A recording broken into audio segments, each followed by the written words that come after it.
আমরা আজকে 5 আগস্ট ভোর 2টা হতে গাজীপুর মেট্রোপলিটন এলাকার টুঙ্গি পশ্চিম থানার হাজী মাজার বস্তি এলাকায় গোপন সংবাদের ভিত্তিতে এখানে অপারেশন পরিচালনা করি। আমার সাথে সহকারী পুলিশ কমিশনার টুঙ্গি জোন জনাব এরশাদুল,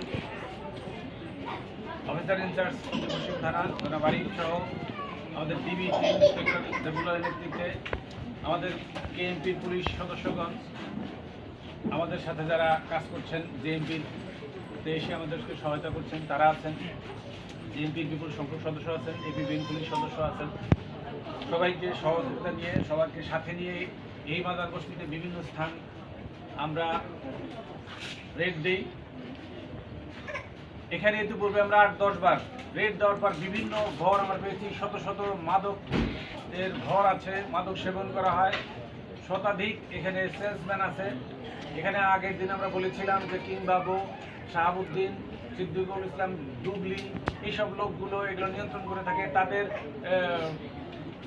কয়েক ডজন ম্যানেজার আছে, অনেকগুলো বাড়ি তারা বস্তি দখল করে এসে দখল করে মানুষকে ভাড়া দিয়ে আসছে। সেই ভাড়া বাড়ির মধ্যে একটা দুটো তাদের নিয়ন্ত্রণে রেখে দিয়েছে। সেই সব জায়গায় তারা এই মাদকের আস্তানা কেড়ে বসেছে।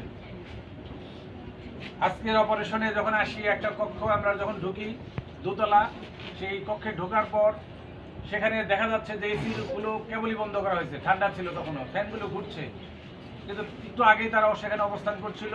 কিন্তু তারপর তারা নিচতলায় সুড়ঙ্গ দিয়ে তারা পালিয়ে গেছে। নিচতলায় এই যে অঞ্চলটি আছে এর নিচ দিয়ে একটির সাথে আরেকটি সুড়ঙ্গ আছে, তো কোন কোন জায়গা দিয়ে আছে, কোথা দিয়ে বেরিয়ে যায় নদীর সাথে এখনো জানা যাচ্ছে না। বিশাল সুড়ঙ্গ, এটা ভেঙে দেওয়া ছাড়া কোনোভাবে সম্ভব না।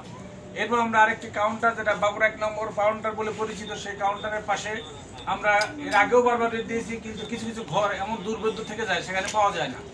আজকে কিছু ঘরের সন্ধান পেয়েছি।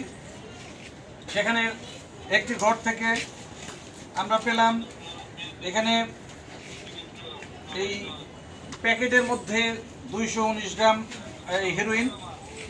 তাছাড়া পেয়েছি প্রায় 2000-এর মতো পুড়িয়া হবে, যে এগুলো পুড়িয়া করা আছে। এগুলোর ভিতরে রাংটা মোড়ানো, এগুলোর ওজন হচ্ছে 1 কেজি 660 গ্রাম। এগুলো আমরা পেলাম। এখানে হেরোইনের যে সাদৃশ্য বস্তু আছে, এখানে ভেজাল হেরোইনও বিক্রি করা হয়। হেরোইনের সাথে এটা মিক্স করে আবার এটা ব্যবহার করা হয় বলে মনে হচ্ছে।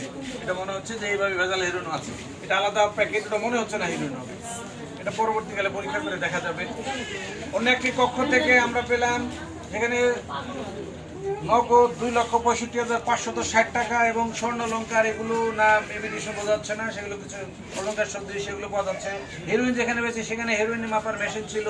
এখানে ওয়ামানের রিয়াল আছে 280। এখানে বিপুল পরিমাণ এগুলো যে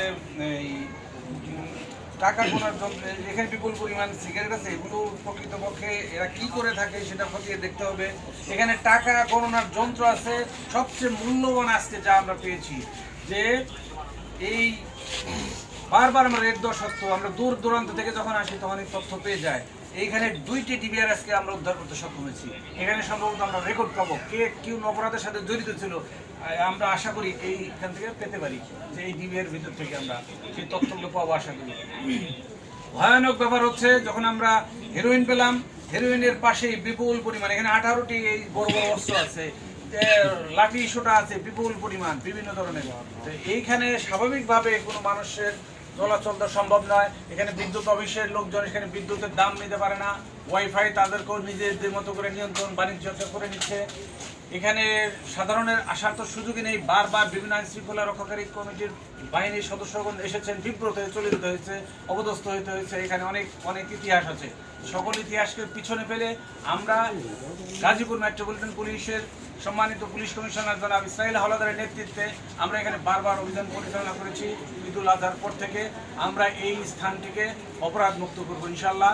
আমরা প্রত্যাশা করি এই অপরাধ মুক্ত করবার জন্য এই বিভিন্ন সংস্থা আমাদেরকে এগিয়ে আসবেন, আর অনেকেই সহযোগিতা করছেন। বাকি যারা আছেন তারাও সহযোগিতা করবেন প্রত্যাশা করি। এবং আমার সবচেয়ে বড় প্রত্যাশা হলো, এখনও আমার কথা অনেকে শুনতেছেন, আজকে যারা এখানে বসবাস করেন অনেকে শিশু কোলে নিয়ে আছেন, আজকে এই আপনার শিশুর জন্য অনাগত সন্তানের ভবিষ্যতের জন্য কিন্তু আমরা পরিশ্রম করেছি, রাতভর কষ্ট করেছি।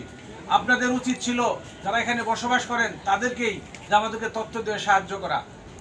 যদি আপনারা সাহায্য করবেন, কারণ আপনার সন্তান ভবিষ্যৎ এখানে বড় হচ্ছে, এই পরিবেশে তারা তো সুস্থ হয়ে বড় উঠবে না, ভালো হয়ে উঠবে না। এখানে অনেক ছিন্নমূল মানুষ আসেন বিশ্বাস করি, কিন্তু তার মাঝখানে অনেক মাদক যে বিক্রেতা তারাও এখানে বসবাস করে থাকেন। আমরা কষ্টকর হয়ে যায় যে কে মাদক বিক্রেতা কে ভালো মানুষ সেটা খুঁজে বের করতে। আমরা যে অঞ্চলটা মাদকের স্পটগুলো বলে পরিচিত, যে সকল বাসায় আমরা রেট দিলাম, যারা ভাড়া আছেন তাদেরকে অনুরোধ করবো অনতিবিলম্বে এখান থেকে চলে যাবেন। মাদক ব্যবসায়ীদের বাড়িতে ভাড়া থাকবেন, তার মানে আপনি সহযোগিতা করছেন। এই সহযোগিতার থেকে আপনারা সরে যাবেন। আমরা শীঘ্রই এগুলো ভেঙে দিব। ভেঙে দেওয়ার সময় কোনো মায়া কান্না নয়, কোনো অপরাধীর জন্য কোনো মায়া কান্না করতে আসলে, কোনো শ্রেণকেট করতে আসলে আমরা শক্ত হাতে কঠোরভাবে সেটা কিন্তু দমন করব।